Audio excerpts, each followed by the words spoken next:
Bonsoir, ici Lucinda Gabriel. Donc aujourd'hui, on est le 27 août 2023. Donc ce soir, je veux vous parler d'un sujet qui me tient beaucoup à cœur. Le Seigneur m'a réveillée dans la nuit à 4 heures ce matin pour préparer ce message. Puis ça fait quelques jours qu'il est sur mon cœur. Et c'est quelque chose que je dirais plusieurs personnes ont sur les lèvres ces temps-ci parce que le Seigneur, si nous avons le même esprit, il nous parle des mêmes choses. Donc, ça va un petit peu avec ce que j'ai parlé la dernière fois, qui nous prépare pour être des vases d'honneur. Puis on veut être préparé, on veut être purifié, sanctifié. Et là, je veux vous parler de quelque chose d'extrêmement précis dont nous avons besoin d'être purifiés, toute l'Église. Parce que c'est quelque chose qui est très, très populaire, je dirais, euh, qui est partout et nous l'avons tous. Et si nous ne faisons pas purifier de ça, je ne suis pas convaincue qu'il va nous utiliser ou qu'on va rentrer dans son royaume. Donc, au début, Satan fut chassé du ciel à cause de son orgueil. Et moi, j'ai de la difficulté à croire que le Seigneur va nous laisser entrer avec le nôtre. Donc, nous avons tous besoin d'examiner nos cœurs, à savoir si nous aussi, nous avons cet orgueil-là. Donc, en Isaïe 14, versets 12 à 15, « Te voilà tombé du ciel, astre brillant, fils de l'aurore. Tu es abattu à terre, toi le vainqueur des nations. Tu disais en ton cœur, je monterai au ciel. J'élèverai mon trône au-dessus des étoiles de Dieu. Je m'assiérai sur la montagne de l'assemblée à l'extrémité du septentrion. Je monterai sur le sommet des nues. Je serai semblable au Très-Haut. Mais tu as été précipité dans le séjour des morts, dans les profondeurs de la fosse. Donc Satan lui-même, qui a été orgueilleux, qui voulait prendre la place de Dieu, a été humilié et il va se retrouver dans la profondeur des fosses, dans le séjour des morts. Donc c'est la place qui est prévue pour lui. Donc l'orgueil est venu avant la chute. L'orgueil est venu avec Satan, euh, avec, euh, avec Lucifer, qui était l'ange, qui était le plus bel ange dans le ciel. Et c'est ça. Donc, l'orgueil précède la destruction et l'orgueil précède la chute, qu'on lit dans Proverbes 16, 18. Satan voulait être Dieu, puis il a trompé Ève. Et elle aussi a voulu être comme Dieu et avoir la connaissance. Et elle aussi a tombé dans l'orgueil. Genèse chapitre 3, versets 1 à 5. Le serpent était le plus rusé de tous les animaux des champs que l'Éternel Dieu avait fait. Il dit à la femme, Dieu a-t-il réellement dit, vous ne mangerez pas de tous les arbres du jardin? Puis la femme répondit au serpent, nous mangeons du fruit des arbres du jardin, mais quant au fruit de l'arbre qui est au milieu du jardin, Dieu a dit, vous n'en mangerez point, et vous n'y toucherez point, de peur que vous ne mouriez. Alors le serpent dit à la femme, vous ne mourrez point, mais Dieu sait que le jour où vous en mangerez, vos yeux s'ouvriront, et que vous serez comme des dieux, connaissant le bien et le mal.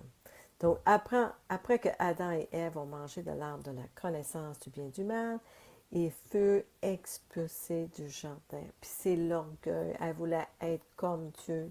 Elle a été trompée. Elle a trompé son mari, Adam.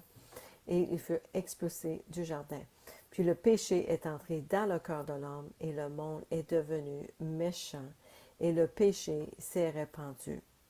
On voit ensuite que Sodome et Gomorrhe a été une ville qui a été détruite par Dieu. Puis quel était leur péché? C'est écrit dans Ézéchiel 16, 49-50. Voici quel a été le crime de Sodome, ta sœur. Elle avait de l'orgueil. Elle vivait dans l'abondance et dans une insouciante sécurité, elle et ses filles, et elle ne soutenait pas la main du malheureux et de l'indigent. Ça ressemble pas mal à aujourd'hui. Elles sont devenues hautaines et elles ont commis des abominations. c'est des choses sexuelles, devant moi, et je les ai fait disparaître quand j'ai vu cela. L'apathie, la complaisance, l'oisiveté et l'indifférence à l'égard des défavorisés. Donc, c'est ça, les péchés de Sodome et Gomorrhe, puis ont été vraiment enlevés de la terre à cause de ça, détruits complètement. Puis c'est ça qui s'en vient sur nous. La destruction, le jugement, le jour du jugement vient sur nous aussi. Et nous avons besoin de se préparer pour ce qui s'en vient. Dieu, ouais, il y a un jugement qui s'en vient. Aujourd'hui, les gens sont très fiers, sont pleins d'orgueil, ils se croient sages à leurs propres yeux. Proverbe 26. Voyez-vous un homme qui est sage à ses propres yeux? Il y a plus d'espoir pour un imbécile que pour lui. Galates 6.3. Car si quelqu'un croit qu'il est quelque chose alors qu'il n'est rien, il se trompe lui-même. Dieu déteste l'orgueil et l'arrogance. Il résiste aux orgueilleux, mais donne la grâce aux humbles. Jacques 4.6. Mais il donne plus de grâce. C'est pourquoi qu'il est dit, Dieu s'oppose aux orgueilleux, mais fait grâce aux humbles. Beaucoup de croyants aujourd'hui sont orgueilleux. Ils prennent des décisions sans consulter Dieu.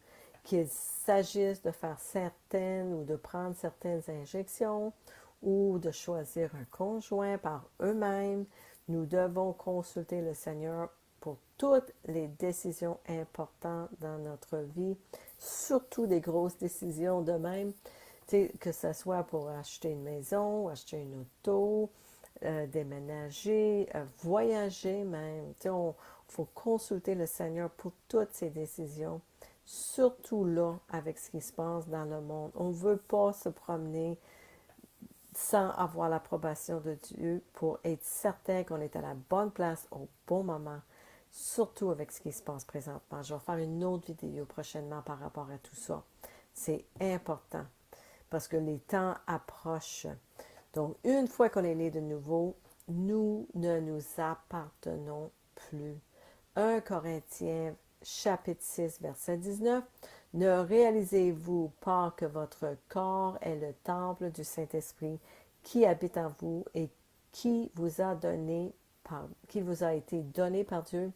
Tu ne t'appartiens pas, c'est écrit. Donc, certaines personnes restent le Seigneur de leur propre vie, sont sur le propre trône de leur cœur, et pour cette raison, beaucoup de gens, je crois, ne verront pas Dieu. L'orgueil est un péché. Régner sur votre propre vie est un péché parce qu'on ne s'appartient plus. Proverbe 16.5. Quiconque a un cœur arrogant est une abomination à l'Éternel. Rassurez-vous, il ne restera pas impuni. Ils entendront, éloignez-vous de moi, je ne vous connais pas, vous qui commettiez l'iniquité. Puis l'iniquité est un péché. Matthieu chapitre 7, 21. Ce ne sont pas tous ceux qui me crient Seigneur, Seigneur, qui entreront dans le royaume des cieux. Seuls ceux qui font réellement la volonté de mon Père céleste qui entreront. Au jour du jugement, beaucoup me diront, Seigneur, Seigneur, nous avons prophétisé en ton nom, chassé les démons en ton nom et accompli de nombreux miracles en ton nom. Mais je répondrai, je ne t'ai jamais connu. Éloigne-toi de moi, toi qui commets l'iniquité. Dieu déteste l'orgueil. La Bible dit de ne pas nous considérer meilleurs que les autres. Philippiens 2, 3. Ne soyez pas égoïste. N'essayez pas d'impressionner les autres. Soyez humbles et considérez les autres comme meilleurs que vous-même. Ne veille pas seulement à tes propres intérêts, mais intéresse-toi aussi aux autres. Romains 12, 16. Vivez en harmonie les uns avec les autres. Ne soyez pas hautains, mais fréquentez les uns. Ne soyez jamais sages à vos propres yeux. Faites attention aussi à votre cœur. De nombreux gourous aujourd'hui disent suivez votre cœur. Moi aussi, je disais ça quand j'étais dans le nouvel âge, avant 5 ans. avant que je trouve la vérité de Jésus. Mais la Bible dit dans Jérémie 17, 9, le cœur humain est la chose la plus trompeuse de toutes et désespérément méchant. Qui sait vraiment à quel point c'est grave? Donc, vous comprenez ce que ça dit, là, c'est grave. La fierté spirituelle, l'orgueil spirituel, c'est une autre chose. La Bible dit que les jeunes ne devraient pas être établis dans la foi.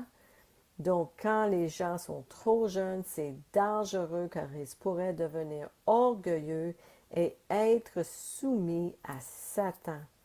Dans le psaume 31, 23, aimez le Seigneur, vous tous ses saints.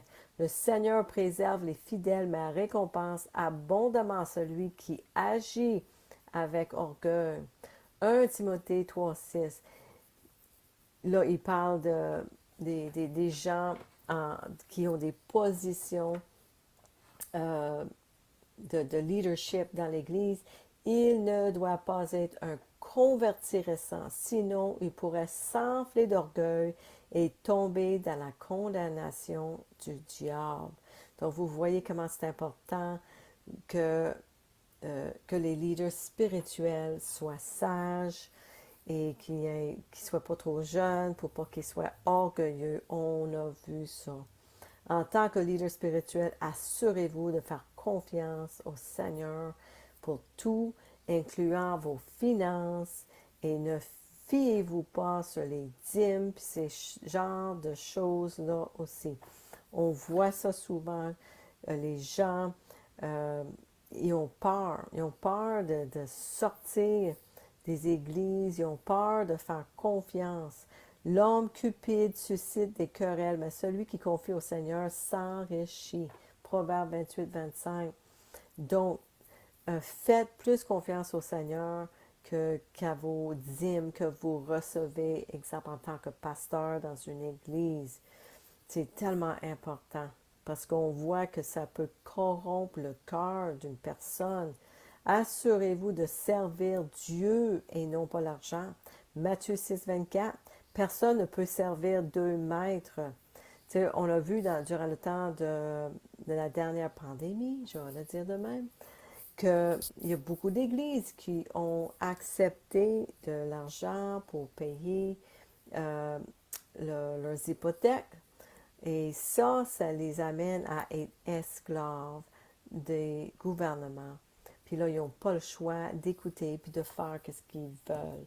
Puis il ne faut pas se mêler avec le monde. Dieu a dit, sortez de Babylone. Donc, assurez-vous de servir Dieu et non pas l'argent. Personne ne peut servir deux mains. Quand vous haïrez l'un et aimeriez l'autre, vous ne vous consacrerez à l'un et mépriserez l'autre. Vous ne pouvez pas servir Dieu et être esclave de l'argent. Donc, vous ne pouvez pas servir Dieu et l'argent en même temps. L'autosatisfaction, c'est de l'orgueil. Se croire mieux que les autres est un péché. Romains 12, 3. Car par la grâce qui m'a été donnée, je dis à chacun d'entre vous de ne pas avoir une opinion de lui-même plus élevée qu'il ne devrait le penser, mais de penser avec un jugement sobre, chacun selon la mesure de foi que Dieu lui a assignée. Dieu ne fait pas non plus de favoritisme. Tout le monde est égal à ses yeux. Acte 10, 34. Les païens entendent la bonne nouvelle. Alors Pierre répondit, je vois très clairement que Dieu ne fait preuve d'aucun favoritisme. 1 Jean 4, verset 20. Si quelqu'un dit, j'aime Dieu et déteste son frère, c'est un menteur. Car celui qui n'aime pas son frère qu'il a vu, comment pourrait-il aimer Dieu qu'il n'a pas vu? Matthieu, chapitre 6, verset 1. Faites attention à ne pas pratiquer votre justice devant les autres pour être vu par eux. Proverbe 11, verset 12. Celui qui rabaisse son prochain manque de bon sens, mais l'homme intelligent se tait. Il y a, pour continuer aussi dans l'orgueil spirituel, C'est une autre sorte d'orgueil que nous trouvons dans la Bible, que nous voyons aujourd'hui. Alors que de nombreuses personnes qu'on voit construisent leur propre royaume et non celui de Dieu. Il faut faire très attention à ça. Ils conduisent les gens vers leurs églises au lieu de les conduire vers Jésus. Faites pas ça non plus. Conduis les gens dans la parole, puis vers la vérité. Jésus est la vérité. Ils font des membres d'Église et non des disciples comme nous sommes appelés à faire. Ils se soucient davantage du nombre de leurs adeptes sur les réseaux sociaux que de faire des vrais convertis pour Christ. Nous les voyons dans les rues faire des miracles, mais jamais former d'autres personnes pour le faire. Il faut faire attention à ces gens-là. Ils parlent davantage d'eux-mêmes que de Jésus. Nous devons tous faire attention à ce genre d'orgueil. Puis même moi, je vous le dis, il faut que je fasse attention à mes pensées. Puis Satan, il est tellement ratoureux qu'il faut qu'on fasse attention. C'est pour ça que c'est écrit dans la Bible de prendre toutes nos pensées captives et les soumettre à Dieu. Parce qu'il est tellement ratoureux que personne, tout le monde peut être trompé par lui. Beaucoup se préoccupent des dons de l'esprit présentement, puis concentrent toute leur attention sur les guérisons, puis sur les miracles, montrant ce qu'eux, ils peuvent faire, plutôt que d'enseigner aux autres comment le faire. Donc, il ne faut vraiment pas prendre la gloire de Dieu. Un véritable homme de Dieu va enseigner aux autres comment être un disciple au lieu de vouloir toute l'attention sur lui-même. Parce que savez-vous qu'un jour, là, ce qui va arriver, c'est que ça se peut qu'on soit tous séparés, qu'on soit emprisonnés, puis Dieu seul sait où est-ce qu'on va se retrouver. Puis on va partager la bonne nouvelle avec d'autres personnes, on va les amener au Seigneur. Il faut qu'on soit capable d'amener une personne dans la repentance, la baptiser dans l'eau, dans le Saint-Esprit, l'équiper, le former pour partir, pour faire d'autres disciples. Parce que peut-être on va avoir une journée, 2, 3 jours avec une personne. Puis dans ce petit temps-là, c'est ça qui se passe en Chine, puis en Iran, puis ces places-là où que l'évangile de Jésus-Christ, la vraie évangile, est en train de se répandre comme les feux sauvages qu'on voit présentement qui se répandent partout au Canada puis aux États-Unis. Ben, l'évangile, la vraie évangile est en train de se répandre de même dans les places où il y a de la persécution. Puis nous autres aussi, on va la vivre, la persécution. Mais il faut qu'on équipe les gens pour partager la bonne nouvelle, pour être capable de faire d'autres disciples. Mais si les hommes de Dieu sont juste en train de se montrer, puis regarder ce que moi je suis capable de faire, puis ils disent que c'est au nom de Jésus, mais ils n'équipent jamais une autre personne, ils montrent jamais, ils donnent jamais l'opportunité à une autre personne pour baptiser quelqu'un, pour l'amener dans la repentance, puis de prier pour les malades. Ils font juste des convertis, mais ils font jamais de disciples. Donc, c'est pas correct, ça. Donc, regardez les personnes, observez ce qu'ils font. Est-ce qu'ils sont en train de faire des disciples puis équiper d'autres personnes? Parce que s'ils ne sont pas en train de le faire, courez d'eux puis allez chercher quelqu'un qui va vous équiper comme du monde. Parce que c'est ça qu'il faut. Parce que les temps durs s'en viennent puis il faut que tout le monde soit équipé pour répandre la bonne nouvelle. Philippiens 2.3, ne faites rien par ambition égoïste ou par vanité, mais avec humilité. Considérez les autres plus importants que vous-même. 1 Pierre 5.5, de même, vous qui êtes plus jeunes, soyez soumis aux aînés. Habillez-vous tous d'humilité les uns envers les autres, car Dieu s'oppose aux orgueilleux, mais il fait grâce aux humbles. Proverbe 25.27. Il n'est pas bon de manger beaucoup de miel, ni glorieux de rechercher sa propre gloire. La Bible est claire par rapport à notre propre gloire, puis l'orgueil et tout ça. L'apôtre Paul est resté humble aussi dans 2 Corinthiens 12.7. Et pour que je ne sois pas enflé d'orgueil à cause de l'excellence de ses révélations, il m'a été mis une écharpe dans la chair, un ange de Satan pour me souffleter et m'empêcher de m'enorgueillir. Donc, il y a toutes sortes d'orgueil. Il y a aussi une autre sorte d'orgueil, c'est l'orgueil personnel. Beaucoup de croyants sont orgueilleux, sont fiers. Puis la preuve, c'est que beaucoup de gens ressemblent au monde. attirant l'attention sur eux-mêmes plutôt que sur Dieu. Ils ressemblent exactement au monde. Puis en fait, si vous sortez dans les rues, pouvez-vous vraiment faire la différence entre les enfants de Dieu et ceux de Satan? Puis malheureusement, on ne peut pas le faire assez. Tout le monde se ressemble aujourd'hui. Puis c'est pas correct, c'est pas normal que tout le monde se ressemble. Moi, je ne devrais plus ressembler à ce que je ressemblais avant. Il devrait y avoir une transformation en moi. Les gens devraient voir, Seigneur, le Seigneur en moi. Nous ne devons pas attirer l'attention non plus sur nous-mêmes, mais sur Jésus qui vit en nous. Dieu veut toute la gloire. Donc, sortez de Babylone, il a dit, puis il le pensait vraiment. Écoutez ce qui est arrivé à Satan. Ézéchiel 28, 17. Ton cœur s'est élevé à cause de ta beauté. Tu as corrompu ta sagesse par ton éclat. Je te jette par terre, je te livre en spectacle au roi.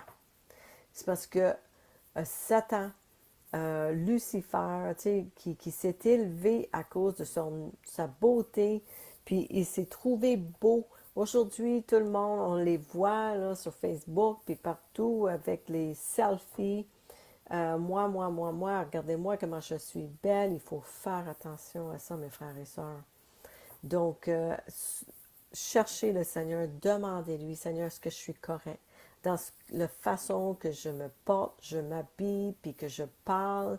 Dis-moi, Seigneur Jésus, sonde-moi, Seigneur. Y a-t-il quelque chose qui te déplaît, Seigneur Jésus, dans la façon que je suis? Est-ce que je ressemble trop au monde? Et si oui, comment?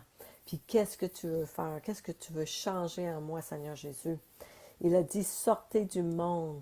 1 Jean, chapitre 2, versets 15 à 17. N'aimez pas le monde, ni les choses du monde. Si quelqu'un aime le monde, l'amour du Père n'est pas en lui. Car tout ce qui est dans le monde, les désirs de la chair, les désirs des yeux et l'orgueil de la vie ne vient pas du Père, mais vient du monde. Et le monde passe avec ses désirs, mais celui qui fait la volonté de Dieu demeure éternellement. Donc, quand ça a été écrit, ça a été sérieux. Il disait, n'aimez pas le monde, sortez du monde. Donc, l'autopréservation est aussi de l'orgueil. Adam fut la première personne qui a essayé de s'auto-préserver en disant, ben c'est la femme que tu m'as donnée, c'est sa faute à elle que j'ai mangé cet arbre. Et nous autres aussi, on fait ça. Ben c'est pas de ma faute, c'est le sien, c'est à lui ou c'est à elle. C'est souvent l'orgueil qui nous sépare des autres personnes, qui ne veut pas, c'est l'orgueil qui ne veut pas qu'on résolue des problèmes, les conflits avec les personnes autour de nous autres. C'est l'orgueil qui dit, j'ai le droit d'être offensé. Cette personne-là a fait telle et telle chose, j'ai le droit d'être offensé. Ça, c'est de l'orgueil. Si nous voulons nous entendre ensemble, nous devons être humbles, admettre nos fautes, puis nous repentir les uns envers les autres. Dieu est en train de faire quelque chose de très grand présentement, puis vous ne voulez pas passer à côté de tout ça. Sondez vos cœurs, mes frères et sœurs, parce qu'il y a quelque chose de glorieux qui s'en vient. La gloire de Dieu s'en vient. Et vous ne voulez pas passer à côté de ça. Vous voulez être des vases d'honneur, comme je vous ai parlé la semaine passée. Je vous recommande d'aller l'écouter, ma vidéo de la semaine passée. Éphésiens 4, verset 15. Au contraire, nous dirons la vérité avec amour, en devenant de plus en plus semblables à Christ, qui est la tête de son corps, l'Église. Il a fait en sorte que tout le corps s'assemble parfaitement. Comme dans chaque partie s'accomplit son propre travail spécial. Elle aide les autres parties à grandir, de sorte que le corps tout entier soit en bonne santé, en pleine croissance et plein d'amour. Donc, arrêtez de mentir les uns aux autres. Disons la vérité à nos voisins, car nous faisons tous partie du même corps. Puis quand ça dit ça, là, je veux que vous compreniez que ça ne veut pas juste dire, tu sais, raconter des mensonges. Ça veut dire des mensonges. Ben, quand quelqu'un te demande comment ça va, as-tu un problème avec moi? Quand quelqu'un te pose la question, ben, mentez pas. Ah oui, oui, ça va, ça va, ça va. Puis d'avoir l'air bête. Arrêtez de mentir, c'est dit. Disons la vérité à nos frères et nos sœurs, quand nous faisons tous partie du même corps. Ne péchez pas en vous laissant dominer par la colère. Puis ne laissez pas le soleil se coucher pendant que vous êtes encore en colère, car la colère donne prise au diable. Donc, mes amis, mes frères et sœurs, ne dormez pas avec votre colère envers vos frères, vos sœurs. S'il y a quelque chose sur votre cœur, dites-le, mais ne le traînez pas pour l'amour de Dieu. Tu sais, parce que si jamais vous mourrez dans votre sommeil, ça ne sera pas bien, là. Donc, c'est l'orgueil, c'est le diable qui vous garde dans l'orgueil, puis qui vous garde dans la colère parce qu'il veut votre âme. J'espère que vous comprenez comment c'est sérieux ce que je vous dis aujourd'hui, là. Puis là, ça dit, je veux vous dire aussi de ne pas être comme des enfants, puis, tu sais, d'être comme ça, je ne sais pas si on appelle ça se serrer les coudes, mais, tu sais, de vouloir avoir raison, c'est de l'orgueil, puis c'est erroné. La Bible dit de rechercher la paix avec tous et la sainteté sans laquelle personne ne verra le Seigneur. Puis si nous sommes trop orgueilleux et nous ne pouvons pas nous entendre avec nos frères et nos sœurs, nous ne verrons pas le Seigneur. Il faut qu'on fasse un effort pour s'entendre, puis arrêter de faire comme le monde, de vivre comme le monde. Moi, c'est ce qui m'a surpris le plus. Il me semble qu'au début, quand j'ai lu la Bible, c'était wow, c'est merveilleux, c'est comme c'est un autre monde, puis on va s'entendre, puis on va être bien, on va s'aimer, puis on va se dire les vraies choses. Mais malheureusement, c'est pas ce que je vis, puis c'est pas ce que je vois dans la vie chrétienne, dans les croyants. Je suis désolée, absolument désolée de voir que les gens sont pas vrais, sont encore dans le monde, sont comme le monde, puis je vous supplie de pas être comme le monde. Sortez de Babylone de toutes les façons, dans votre habillement, dans votre parler, dans votre façon d'agir et d'être. Laissez aller les bibites du passé, puis dites les vraies choses. Si vous avez mal, si quelqu'un vous a dit quelque chose de pas correct, dites-le, s'il vous plaît, pour l'amour de Dieu, pour l'amour du ciel, dites-le. Parce que ça se peut que si vous ne le dites pas, puis vous mourrez dans votre orgueil, puis dans votre colère, ben, Satan, il va avoir une prise sur vous. Donc, je ne peux pas vous le dire assez haut et fort comment c'est important de vous libérer de tout ça. Donc, nous devons nous rappeler que nous ne nous appartenons pas. Une fois que nous sommes nés de nouveau dans le royaume de Dieu, nous appartenons à Dieu et nous devons l'honorer. Nous devons abandonner notre orgueil puis laisser Dieu être le Seigneur et le Sauveur de nos vies. Nous devons nous retirer du trône de notre cœur puis de permettre à Jésus d'y s'asseoir. Proverbe 8, 13. La crainte du Seigneur et la haine du mal. Je déteste l'orgueil, l'arrogance, la voix du mal et les discours pervers. C'est Dieu qui dit ça, là. Je le répète, la crainte du Seigneur, c'est la haine du mal. Je déteste l'orgueil, l'arrogance, la voix du mal et les discours pervers. Donc, ça devrait mettre la crainte de Dieu en nous, parce que la crainte de Dieu, c'est le début de la sagesse, mes amis. La compétition, c'est aussi de l'orgueil. Vouloir être reconnu ou d'être meilleur qu'une autre personne, c'est de l'orgueil. Galates, chapitre 5. Lorsque vous suivez les désirs de votre nature pécheresse, les résultats sont très clairs. Impudicité, impureté, plaisir lubrique, idolâtrie, sorcellerie, hostilité, querelle, c'est à cause de l'orgueil. La jalousie, c'est de l'orgueil. Excès de colère, c'est de l'orgueil. Ambition égoïste, c'est l'orgueil. Dissension, c'est l'orgueil. Division, c'est l'orgueil. Envie, c'est l'orgueil. L'ivresse, les fêtes sauvages et d'autres péchés comme ceux-ci. Laissez-moi vous répéter, comme je l'ai déjà fait, que quiconque mène ce genre de vie n'héritera pas du royaume de Dieu. Je crois que c'est très clair. Mais le Saint-Esprit, produit ce genre de fruits dans nos vies. L'amour, la joie, la paix, la patience, la bonté, la fidélité, la douceur, la maîtrise de soi, et il n'y a pas de loi contre ces choses. Ceux qui appartiennent à Jésus ont cloué leurs passions et les désirs de leur nature pécheresse sur la croix et ils ont crucifié. Puis, puisque nous vivons par l'Esprit, suivons la direction de l'Esprit dans chaque aspect de notre vie. Ne soyons pas orgueilleux, vaniteux, ne nous provoquons pas les uns les autres et ne soyons pas jaloux des uns des autres. Jacques 3, 13 à 16. Lequel d'entre vous est sage et intelligent?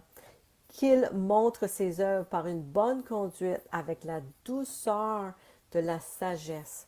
Mais si vous avez dans votre cœur un zèle amer et un esprit de dispute, ne vous glorifiez pas et ne mentez pas contre la vérité.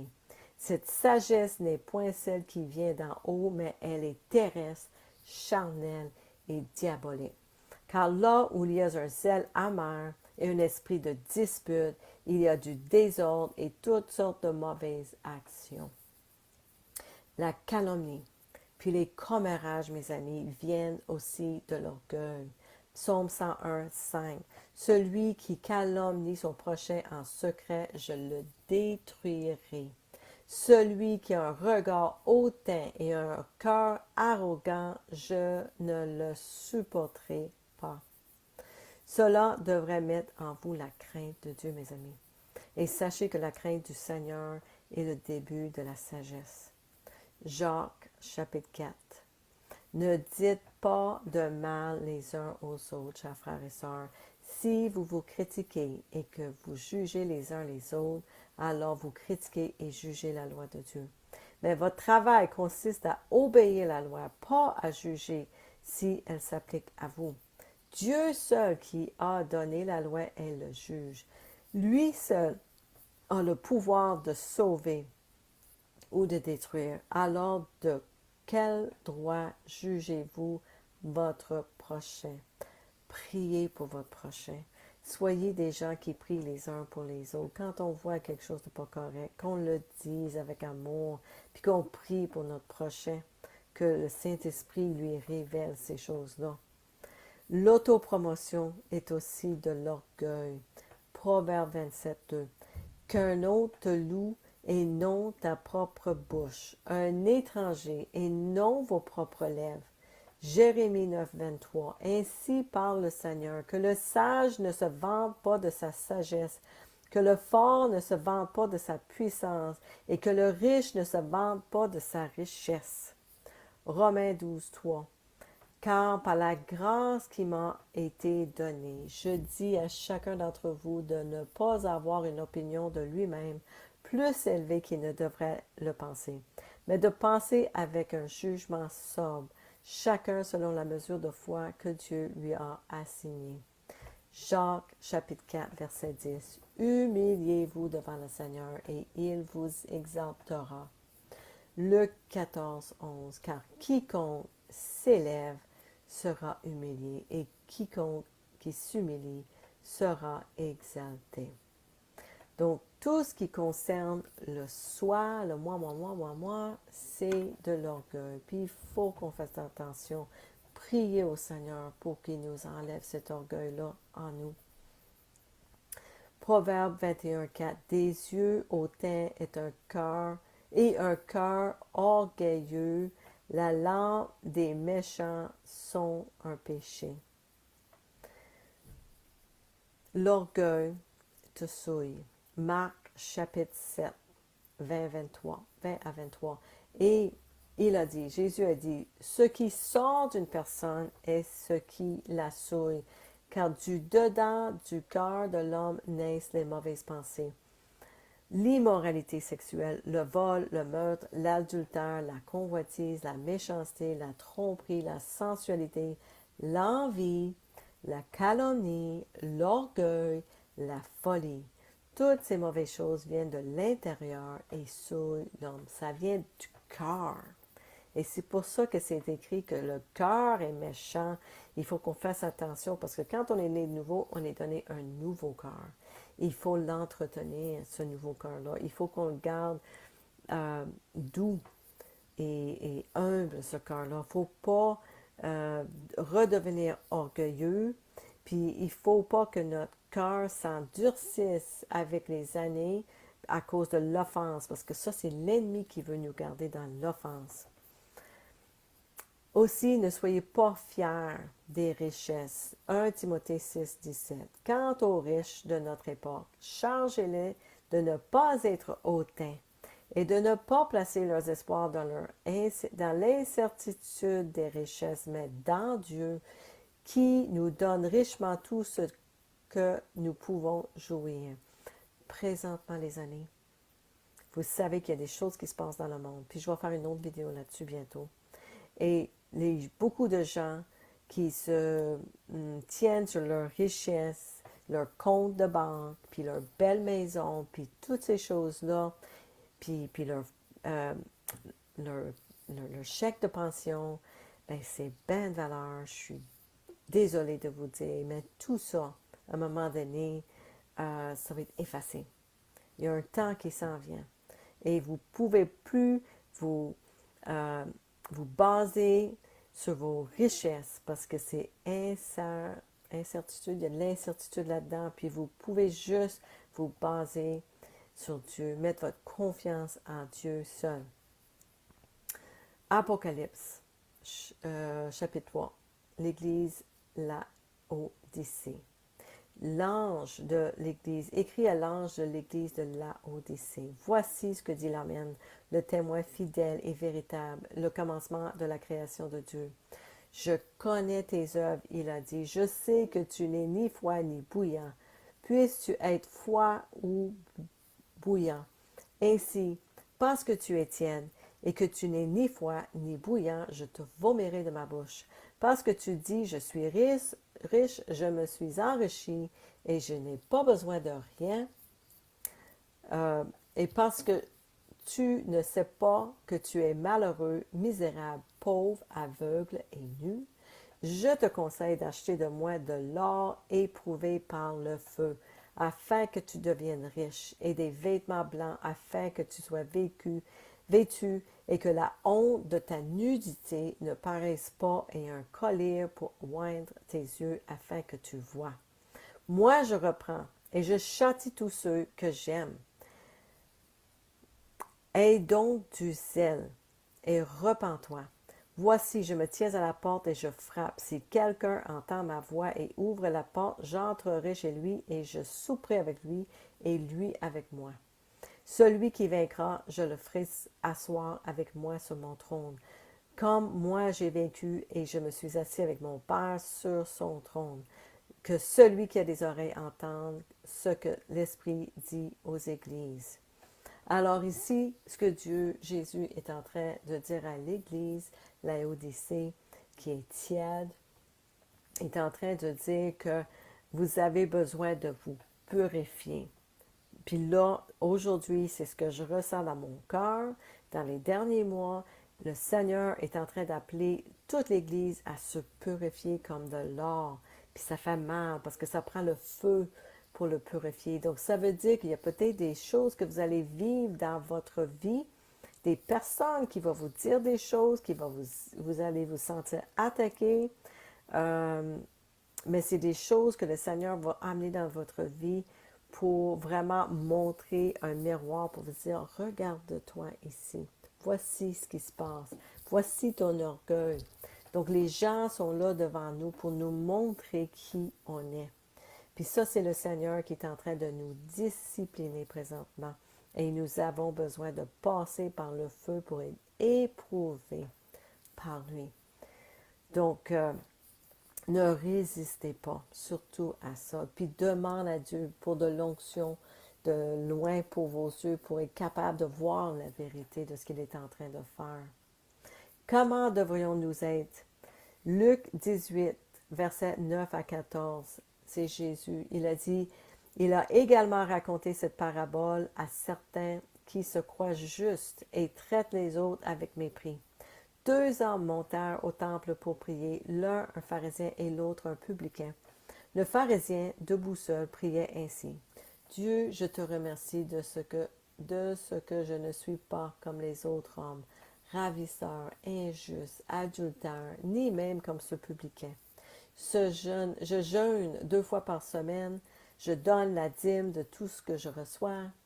Mais le publicain, lui, qui se tenait au loin, ne voulait même pas lever ses yeux au ciel, mais se frappa la poitrine en disant, Dieu, aie pitié de moi, pécheur. Nous, on devrait être comme ça, être humble comme ça, puis dire à Dieu, aie pitié de moi, Seigneur, pécheur. Puis, s'il y a encore des péchés en moi, Seigneur, révèle-moi-les, Seigneur Jésus. Donc, vantez-vous uniquement dans le Seigneur. 1 Corinthiens 1, 28 et 29. Dieu a choisi ce qui est bas et méprisé dans le monde, même ce qui n'est pas, pour réduire à néant ce qui existe, afin qu'aucun être humain ne puisse se vanter devant Dieu. 2 Corinthiens 10, 17, 18. Que celui qui se vante se glorifie dans le Seigneur, car ce n'est pas celui qui se recommande lui-même qui est approuvé, mais celui que le Seigneur recommande. Ça, c'est important, les amis. Quand on voit des gens qui se recommandent, est-ce que c'est Dieu qui les a recommandés ou est-ce que c'est eux? Il faut vraiment que ce soit le Seigneur qui nous recommande. 1 Corinthiens 10, 31. Ainsi, que vous mangez ou vous buviez, ou quoi que vous fassiez, faites tout pour la gloire de Dieu. En fin de compte, Dieu va s'occuper des orgueilleux. Que vous soyez nés de nouveau ou pas, qu'on soit né de nouveau ou pas, je crois qu'il va s'occuper de nous si on est encore de l'orgueil. Le jour du Seigneur s'en vient. Le jour du jugement s'en vient, où chacun sera accusé pour ses actes, puis jugé pour ses actes. Puissions-nous ne pas paraître orgueilleux et prendre la gloire de Dieu. On lit dans Proverbe 5, chapitre 16. Quiconque a un cœur arrogant est en abomination à l'Éternel. Rassurez-vous, il ne restera pas impuni. Ésaïe 2,12. Car l'Éternel des armées a un jour contre tout ce qui était haut, tout ce qui est en haut, contre tout ce qui est élevé, et il sera abaissé. Ésaïe 2,11. Les regards hautains de l'homme seront abaissés, et l'orgueil élevé des hommes sera humilié, et le Seigneur seul sera exalté en ce jour-là. Ésaïe 13. Je punirai le monde pour sa méchanceté, et les méchants pour leur iniquité. Je mettrai fin à la pompe des arrogants, et j'abaisserai l'orgueil pompeux des impitoyables. Donc, il ne faut pas être jaloux non plus des orgueilleux. Je vais vous lire. Je sais que c'est un petit peu plus long que d'habitude, mais c'est tellement important, les amis, parce que le Seigneur s'en vient bientôt, puis il faut qu'on ait vraiment le cœur à la bonne place. Puis le Seigneur m'a montré ce psaume il y a quelques semaines pendant que j'étais en Floride, et ça m'a resté, j'ai resté estomaquée par ce psaume. Donc, psaume 73, c'est le psaume d'Asaph. Oui, Dieu est bon pour Israël, pour ceux qui ont le cœur pur. Toutefois, mon pied allait fléchir, mes pas étaient sur le point de glisser, car je portais envie aux insensés, en voyant le bonheur des méchants. En français, c'est pas tout à fait pareil. En anglais, ça dit j'enviais les orgueilleux. Rien ne les tourmente jusqu'à leur mort, et leur corps est chargé d'embonpoint. Ils n'ont aucune part aux souffrances humaines. Ils ne sont point frappés par le reste des hommes. Aussi l'orgueil leur sert de collier. La violence est le vêtement qui les enveloppe. L'iniquité sort de leurs entrailles. Les pensées de leur cœur se font jour. Ils raillent et parlent méchamment d'opprimés. Ils profèrent des discours hautains. Ils élèvent leur bouche jusqu'aux cieux, et leur langue se promène sur la terre. Voilà pourquoi son peuple se tourne de leur côté, il avale l'eau abondamment. Et il dit, comment Dieu saurait-il? Comment le Très-Haut connaîtrait-il? Ainsi sont les méchants, toujours heureux, ils accroissent leur richesse. C'est donc en vain que j'ai purifié mon corps et que j'ai lavé mes mains dans l'innocence. Chaque jour, je suis frappé. Tous les matins, mon châtiment est là. Si je disais, je veux parler comme eux, voici, je trahirais la race de tes enfants. Quand j'ai réfléchi là-dessus pour m'éclairer, la difficulté fut grande à mes yeux, jusqu'à ce que je pénétré dans les sanctuaires de Dieu et que j'eusse pris garde au sort final des méchants. Donc Dieu lui a montré le sort final des méchants. Oui, tu les places sur des voies glissantes, tu les fais tomber et les mets en ruine. Et quoi? En un instant, les voilà détruits. Ils sont enlevés, anéantis par une fin soudaine. Comme un songe au réveil, Seigneur, à ton réveil, tu repousses leur image. Lorsque mon cœur s'agressa et que je me sentais percé dans les entrailles, j'étais stupide et sans intelligence. J'étais à ton égard comme les bêtes. Cependant, je suis toujours avec toi. Tu m'as saisi la main droite. Tu me conduiras par ton conseil, puis tu me recevras dans la gloire. Quel autre ai-je au ciel que toi? Et sur la terre, je ne prends plaisir qu'en toi. Ma chair et mon cœur peuvent se consumer. Dieu sera toujours le rocher de mon cœur et mon partage. Car voici ceux qui s'éloignent de toi périssent. Tu anéantis tous ceux qui te sont infidèles. Pour moi, m'approcher de Dieu, c'est mon bien. Je place mon refuge dans le Seigneur l'Éternel afin de raconter toutes ses œuvres. Gloire à Dieu. Donc, n'ayez pas d'envie contre les orgueilleux parce que il n'y a rien qu'eux autres ils ont qui peut nous rendre heureux. Tout est éphémère pour eux autres. Puis le Seigneur les laisse aller sur un terrain glissant vers la destruction. C'est ça que ça veut dire, mes amis. Donc là, je veux terminer en priant pour nous tous, pour que le Seigneur sonde nos cœurs. Seigneur Jésus, je prie pour chaque personne qui écoute, pour moi, Seigneur Jésus, que tu sondes nos cœurs, Seigneur Jésus, pour tout orgueil que nous pouvons avoir, Seigneur Jésus. Révèle tout orgueil dans nos vies que nous devons abandonner, qu'il s'agisse d'un orgueil spirituel, d'un orgueil personnel, de promotion personnelle ou de préservation de soi, Seigneur Jésus. Montre-nous, Seigneur, où est-ce qu'on n'est pas correct, puis comment on te déplaît, Seigneur, dans quelle place dans notre vie, Seigneur, qu'on te déplaît. Est-ce que c'est dans la façon d'agir ou d'être, de parler, Seigneur, la façon qu'on interagit avec les autres, Seigneur Jésus? Montre-nous, Seigneur, où est-ce que nous sommes orgueilleux et on te déplaît. Donc, je prie ça au nom de Jésus. Je prie vraiment pour que chacun de nous, on se purifie comme le Seigneur veut nous purifier pour les temps qui s'en viennent, parce que on va avoir besoin d'être dans l'amour et dans l'humilité, les amis. Donc, j'espère que ce message vous a parlé beaucoup ce soir et que, puis que vous allez vraiment chercher la face de Dieu, puis vous allez l'inviter dans votre cœur pour vous montrer les choses. Prenez du temps dans la place secrète. Demande-lui de vous montrer ces choses-là. Faites la paix avec tous. Et c'est ça, repentez-vous, humiliez-vous, puis demandez au Seigneur vraiment de vous purifier. Puis je sais que ça peut faire mal, parce que je vois beaucoup de personnes autour de moi, puis nous avons tous mal, moi inclus, parce qu'il était en train de le faire avec moi. On l'a vu de la Floride jusqu'à Gatineau, tout le monde est en train de vivre la même chose. Mais gloire à Dieu, parce qu'il est en train de nous préparer justement pour sa gloire. Il y a quelque chose d'extraordinaire qui s'en vient. Il y a un temps magnifique qui s'en vient. Ça va être difficile pour ceux qui ne croient pas. Et ils vont nous chercher, puis il faut qu'ils nous trouvent. Il faut qu'on soit différent du monde.